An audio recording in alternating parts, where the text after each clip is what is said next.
Дали се поизвестната смена на власта во Грција ќе донесе минусни политички поени за Македонија? Надежите во соседот во кој македонската влада гледа како најголем пријател за евроинтеграциите може да бидат изјаловени ако се остварат резултатите од анкетите за утрешните предвремени избори во Грција.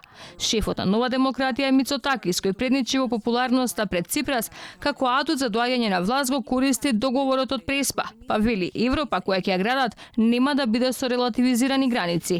Ваквата директна порака ги руши сите надежи за поголема слобода на македонците во Грција. Категорични се познавачите.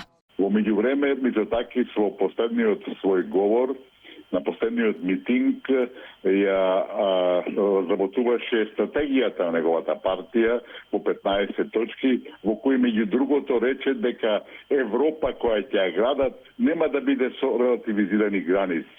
Тоа е на некој начин порака за нас и на нашите намери, желби и надежи дека дали со релативизацијата на границите ќе се овозможи поголема слобода за македонците во Грција. Очигледно Атина спрема нови тактики, нови политики. А како сигурен столб за политички опстанок и Ципрас се потпира на договореното од нивици, па на последниот митинг убедуваше дека северните соседи се сојузници, а не непријатели. Сега Грција на северната граница има земја пријател и сојузник, а не непријател. Присуството на граѓаните на митингот им дава одговор на сите оние кои од вечерта на евроизборите побрза да шијат костими за власт. Големиот пресврт во недела е пред се прашање на свест за секој и секоја, за секоја гркинка и за секој грк. И ние денес одовде од плоштадот Синтагма од срцето на Атина го повикуваме секој и секоја да размисли што помина земјата до 2014 и да размисли каква денес е земјата. Договорот кој донесе прекрстување на Македонија, бришање на историските документи од уставот и огромно незадоволство кај македонците во пресрет на утрешното гласање и за грчките избирачи ќе биде фактор за одлучување на изборите.